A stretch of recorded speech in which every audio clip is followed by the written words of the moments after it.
नमस्कार, मैं नीलू Singh शिवव्रत Singh children academy से आपकी हिंदी अध्यापिका आज की इस ऑनलाइन कक्षा में पुनः आपका स्वागत करती हूँ और आपकी पाठ्य पुस्तक वसंत भाग 3 से पाठ 12 सुदामा चरित शीर्षक के साथ ही पुनः उपस्थित हुई हूँ। आज की इस वीडियो में हम इस पाठ के बचे हुए पदों का वाचन और भावार्थ आपको बताएंगे। इससे पिछले वीडियो में आप पाठ के पदों का वाचन और भावार्थ जाने और उसमें कवि का जीवन परिचय, पाठ का सारांश, पाठ में आए कठिन शब्दों के अर्थ जाने। आज के इस वीडियो में हम पाठ की बची हुई पंक्तियों का ही भावार्थ आपको बताएंगे और आज की वीडियो में हमारा यह पाठ भी समाप्त हो जाएगा। और मैं उम्मीद करती हूँ कि पिछले जितने भी वीडियोस आपने देखे हैं उसमें आपको अपना यह पाठ अच्छे से समझ में आ गया होगा। तो सबसे पहले हम चलते हैं अपने पाठ के उन बचे हुए पदों पर। छठवीं पंक्ति है, पाठ है हमारा सुदामा चरित। छठवीं पंक्ति है, वैसोई राज समाज बने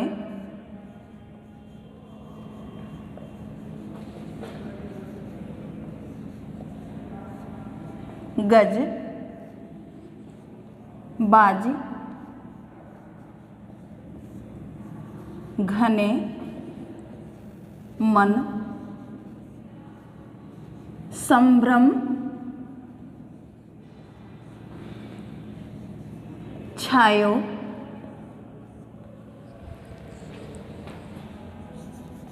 कैंधो परो कैंधो पर्यो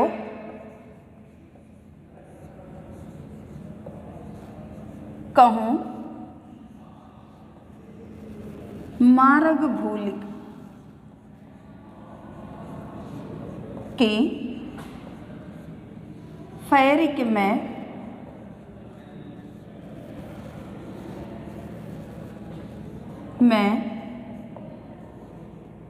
द्वारका आयो।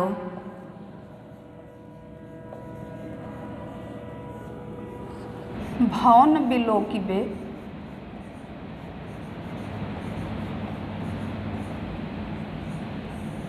कोमन लोचत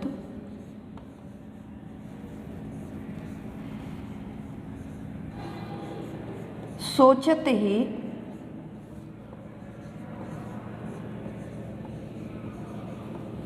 सब गांव मझायो।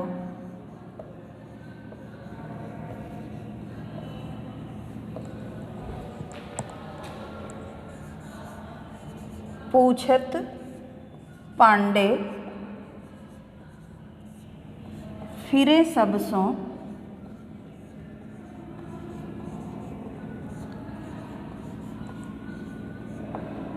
पर झोपरी को कहूँ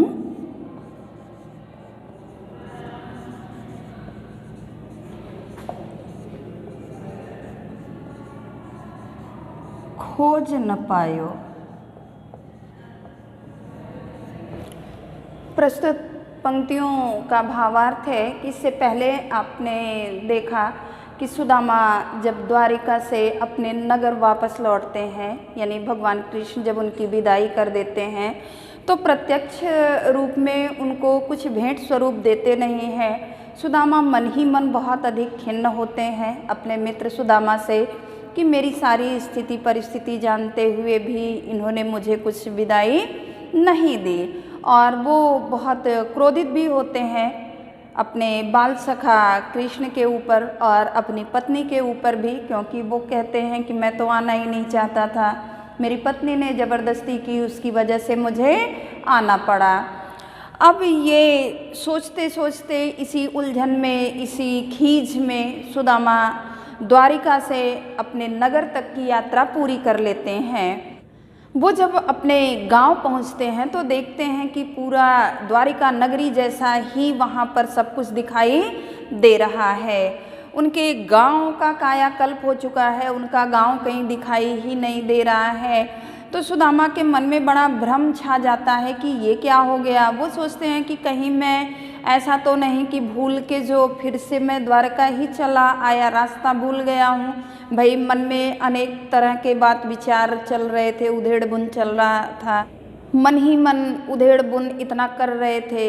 इस चक्कर में हो सकता है मैं रास्ता भूल गया हूँ और फिर मैं वापस द्वारका ही चला आया हूँ। तो उनके इसी मन के भाव का वर्णन इन पंक्तियों में किया गया है। पंक्तियाँ हैं कि वह सोई राज समाज बने, गजबाज घने मन संभ्रम छायो, और केंधो पर्यो कहूँ मार्ग भूल की, फेर की मैं अब द्वारका आयो। भौन बिलोकिबे को मन लोचत, भौन बिलोकिबे को मन लोचत, सोचत ही सब गांव मझायो, और पूछत पांडे फिरे सब सो, पूछत पांडे फिरे सब सो, पर झोपरी को कहूँ खोज न पायो। कि वैसोई यानी वैसे ही राज समाज, वैसे ही मतलब जैसे द्वारका में था वैसा ही राज समाज बने मतलब बना हुआ है।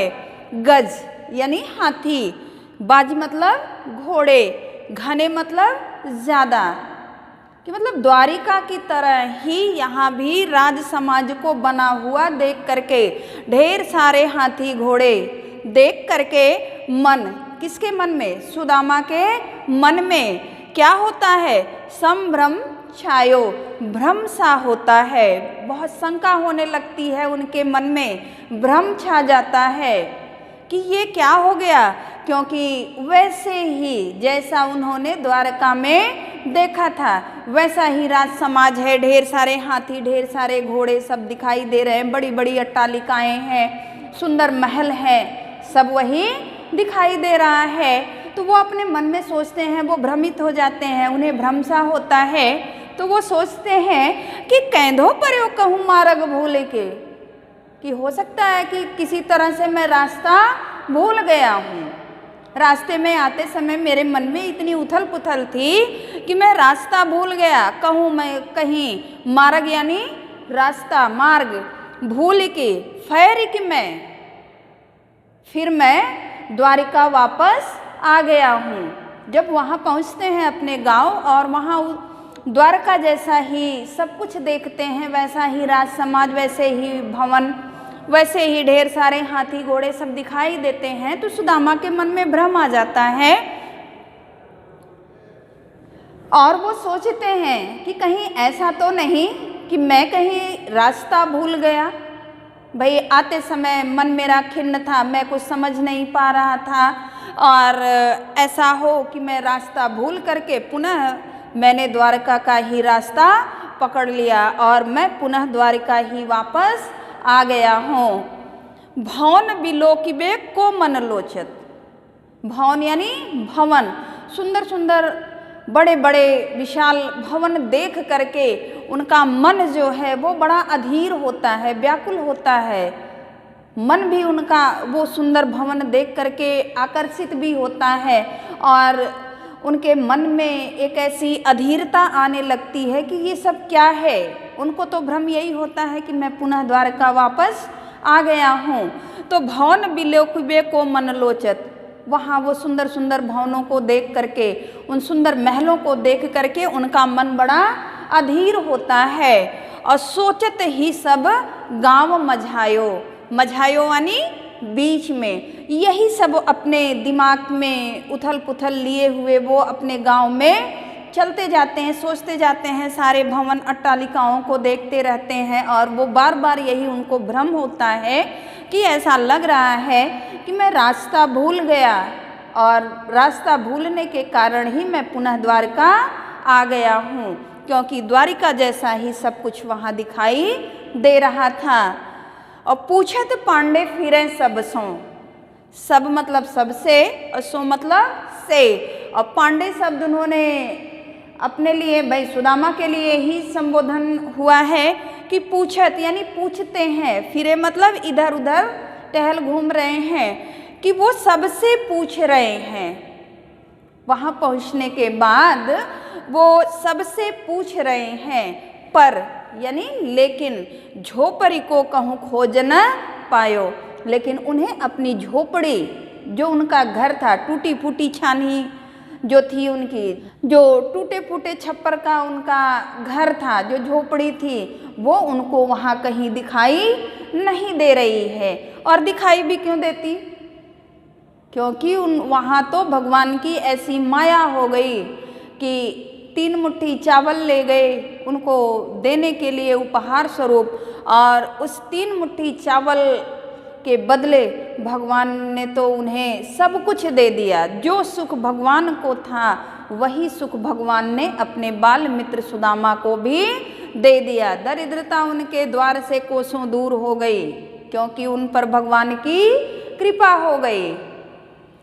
कि वैसोई राज समाज बने, गजबाज घने मन संभ्रम छायो। वैसा ही राज समाज वहाँ भी बना है, वैसे ही ढेर सारे हाथी घोड़े वहाँ दिखाई दे रहे हैं, और उन सबको देख करके सुदामा के मन में भ्रम सा छा जाता है कि ये क्या हो गया। और कैंधो पर्यो कहूँ मार्ग भूल की, फेरी के मैं अब द्वारका आयो, कि कहीं ऐसा तो नहीं कि मैं रास्ता भूल गया और पुनः मैं वापस द्वारिका ही आ गया।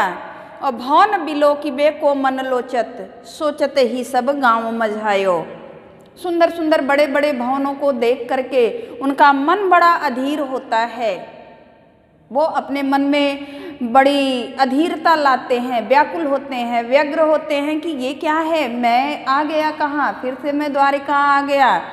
और यही सब सोचते सोचते वो कहाँ पहुँच जाते हैं, सोचते ही सब गांव मझायो। वो अपने गांव के बीच में आ जाते हैं। और पूछत पांडे फिरें सब सो, पर झोपड़ी को कहूँ खोज न पायो। सबसे पूछ रहे हैं कि यहाँ सुदामा नाम का एक पंडित रहता था, उसकी एक झोपड़ी रहती थी, वो कहाँ गई भैया, कहाँ गई, लेकिन कहीं भी उनको अपनी झोपड़ी दिखाई नहीं देती है। अगला पद है कि कै वह टूटी सी छानी हती,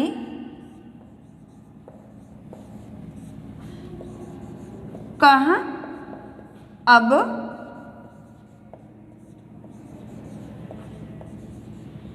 कंचन के धाम सुहावत।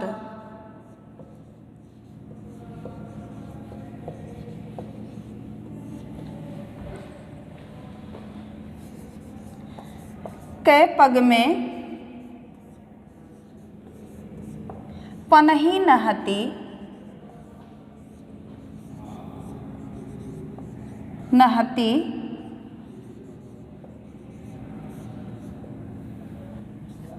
कह ले गजराजहूँ,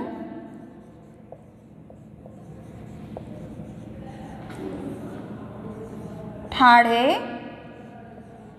महावत।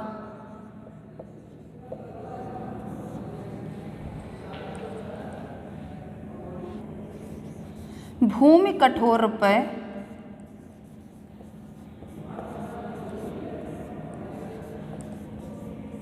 रात कटे,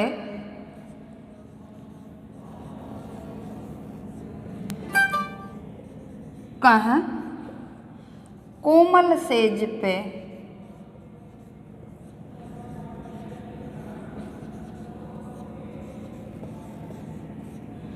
नींद न आवत।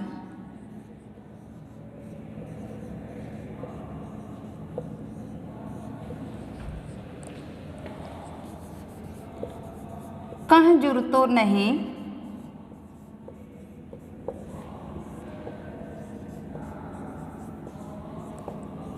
कोदो सवार।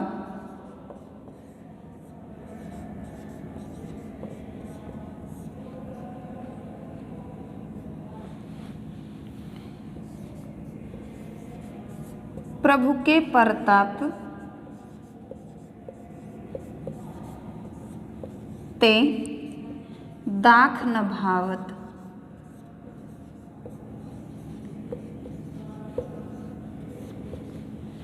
प्रस्तुत पंक्तियों में प्रसंग है कि जब सुदामा अपने नगर वापस आते हैं और वहाँ की पूरी दशा बदली हुई देखते हैं, अपनी झोपड़ी खोजते हैं, पाते ही नहीं हैं कि पूछत पांडे फिरें सब सो, पर झोपड़ी को कहूँ खोज न पायो। सबसे अपने घर का पता पूछते पूछते जब सुदामा अपने घर पहुँच जाते हैं तो वहाँ की राज व्यवस्था पूरी देखते हैं और बड़े सुख से उनका जीवन व्यतीत होता है। लेकिन उन सुखों में भी सुदामा के मन को आनंद नहीं मिलता। सुदामा के मन की अवस्था का वर्णन ही इन पंक्तियों में किया गया है कि जब सारी चीज़ें उनको यानी सुख संपत्ति, वैभव, संपन्नता, जो कुछ भी है, जो अपेक्षा लेकर के वो गए थे भगवान कृष्ण के पास, अपने बाल सखा के पास, वो सारी अपेक्षाएं उनकी पूरी भी हो जाती हैं। फिर उतनी सुख सुविधा के बाद सुदामा के मन को शांति नहीं मिलती है, उनका मन बेचैन रहता है। तो सुदामा सोचते हैं और ये कहते हैं कि कै वह टूटी सी छानी हती। कै मतलब कहाँ, वह टूटा सा एक छप्पर यानी झोपड़ी हमारे पास होती थी, एक टूटे से छप्पर में हम रहते थे। हती मतलब थी। कह कंचन के अब धाम सुहावत। कंचन यानी सोना, धाम मतलब भवन या घर, सुहावत मतलब शोभायमान होना या सुंदर लगना। तो कह रहे हैं कि कहाँ वह टूटी सी झोपड़ी और कहाँ अब उसी स्थान पर सोने का महल शोभायमान हो रहा है। यानी मेरी जो टूटी सी झोपड़ी थी, उस झोपड़ी के स्थान पर अब क्या हो गया, सोने का महल शोभायमान हो रहा है। कि कै पग में पनही न हती। पनही यानी जूता, पैरों में पहने जाने वाला। कै पग में पनही न हती। पनही यानी पैरों में पहना जाने वाला जूता। तो कह रहे हैं कि कहाँ पैरों में जूता चप्पल ही नहीं हो पाता था, उसकी ही व्यवस्था नहीं कभी थी। नंगे पैर जहाँ जाना होता था वहाँ जाना होता था। यानी जब पैदल यात्रा करनी पड़ती थी तो पैरों में जूते तक नहीं नसीब हुए, कभी नंगे पांव यात्रा करनी पड़ती थी। और कह ले गजराजहूँ ठाड़े महावत। महावत जो हाथी को अपने अंकुश में रखता है। तो कह रहे हैं कि कहाँ जब पैदल चलना होता था तो पैरों में जूते भी नहीं नसीब हुए कभी। लेकिन अब देखिए कि 2 कदम भी अगर पैदल चलना हुआ तो भी महावत हाथी लेकर के तैयार खड़ा है, यानी हाथी की सवारी कर रहा हूँ अब मैं। और जब मैं पैदल चलता था तो पैरों में मेरे जूते तक भी नहीं थे। भूमि कठोर पर रात कटे। कठोर भूमि पर यानी कड़ी जमीन पर, कहने का तात्पर्य कि बिना बिस्तर बिछौने के, बिना बिछौने के ही उसी जमीन पर रात बीत जाया करती थी। यानी भूमि पर सो करके ही रात बीत जाया करती थी। कह कोमल सेज पे नींद न आवत। कोमल यानी मुलायम, सेज मतलब बिस्तर। कि कहाँ अब ऐसा कोमल बिस्तर मिला हुआ है, मुलायम बिस्तर मिल गया है कि उस मुलायम बिस्तर पर भी नींद नहीं आती है। कहने का अर्थ है कि भूमि कठोर पे रात कटे, उसी ज़मीन पर नींद आ जाती थी, अच्छे से सो जाते थे। लेकिन अब जब मुलायम बिस्तर मिल गया है तो उस नरम मुलायम बिस्तर पर भी नींद नहीं आती है। कै जुरतो नहीं कोदो सवा। जुरतो यानी जुट पाना या व्यवस्थित हो पाना या व्यवस्था होना, प्रबंध होना। कह रहे हैं कि कै जुरतो नहीं कोदो सवा। कोदो सवा एक मोटा अनाज माना जाता है। पहले के समय में ये एक मोटा अनाज था, इसका कोई विशेष महत्व नहीं था। गरीबी में अगर ये भी मिल जाए तो भी बहुत है, क्योंकि इसे तुच्छ अनाजों में, बहुत निम्न श्रेणी के अनाजों में इसका नाम गिना जाता है। मोटा अनाज था ये। तो कै जुरतो नहीं कोदो सवा। कह रहे हैं कि कहाँ तो कोदो सवा ही नसीब नहीं होता था, 2 वक्त की रोटी नहीं मिलती थी, भोजन ही नहीं मिलता था, भूखे पेट सोना पड़ता था। और प्रभु के परताप ते दाख न भावत, दाख यानी अंगूर किशमिश। तो कहने का तात्पर्य है कि एक समय तो ऐसा था कि जब कोदो सवा जैसे निम्न चावल या तुच्छ अनाज भी नहीं उपलब्ध हो पाते थे, मिल पाता था। और आज जब प्रभु की कृपा हो गई है, परताप यानी कृपा या प्रभाव, आज प्रभु की कृपा से खाने को इतनी बढ़िया चीज़ें मिल रही हैं, मेवा मिठाई मिल रही है, अंगूर किशमिश मिल रहे हैं, तो वो क्या है, न भावत, अच्छे नहीं लग रहे हैं। यानी एक समय था कि जब कोदो सवा भी नहीं जुट पाता था, मिल पाता था। आज प्रभु की कृपा से, प्रभु के परताप ते दाख न भावत, प्रभु की कृपा ऐसी हो गई कि सारा धन धान्य घर में भरा पड़ा हुआ है, मेवा मिष्ठान भरा हुआ है, लेकिन अब किशमिश अंगूर भी अच्छे नहीं लग रहे हैं। इस पंक्ति में सुदामा के माध्यम से प्रभु के प्रताप का, प्रभु के प्रभाव का या प्रभु की कृपा का वर्णन किया गया है कि कह वह टूटी सी छानी हती, कह कंचन के अब धाम सुहावत।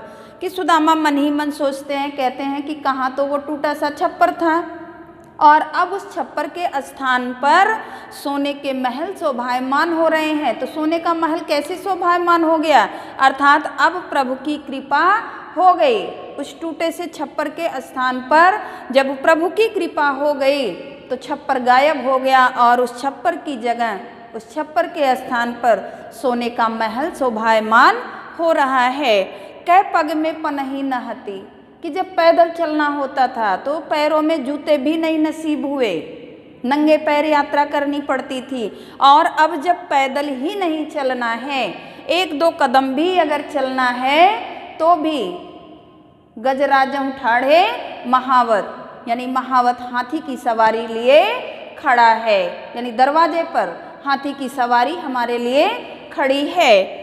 और भूमि कठोर पर रात कटे, ऐसे ही ज़मीन पर ही नींद आ जाया करती थी, ज़मीन पर ही सोना पड़ता था। लेकिन अब क्या, प्रभु की कृपा से ऐसा कोमल नरम मुलायम बिस्तर भी मिल गया है तो उस पर भी नींद नहीं आ रही है कि कोमल सेज पे नींद न आवत, नींद नहीं आ रही है, उस मुलायम बिस्तर पर भी नींद नहीं आ रही है। और कै जुरतो नहीं कोदो सवा, प्रभु के परताप ते दाख न भावत। प्रभु की कृपा ऐसी है, प्रभु का प्रभाव ऐसा है कि कहाँ कोदो और सवा जैसे निम्न अनाज भी नहीं नसीब हो पाते थे, नहीं मिल पाता था। आज प्रभु का प्रभाव ऐसा है, प्रभु की कृपा ऐसी है कि मेवा मिष्ठान किशमिश अंगूर भी मन को नहीं अच्छे लग रहे हैं। दाख न भावत, दाख यानी अंगूर या किशमिश, वो भी अच्छे नहीं लग रहे हैं। ये पंक्तियाँ आपके पाठ सुदामा चरित की अंतिम पंक्तियाँ थीं और मैं ये उम्मीद भी करती हूँ कि आपको अपना यह पाठ भाव सहित आप समझ में आ गया होगा। आज की वीडियो में इतना ही। अगले वीडियो में मैं एक नए पाठ के साथ आपसे पुनः मिलूँगी। तब तक के लिए धन्यवाद। आप अपनी पढ़ाई पर विशेष ध्यान देते रहिए, पढ़ाई में कभी लापरवाही नहीं करिएगा। शुभ आशीर्वाद।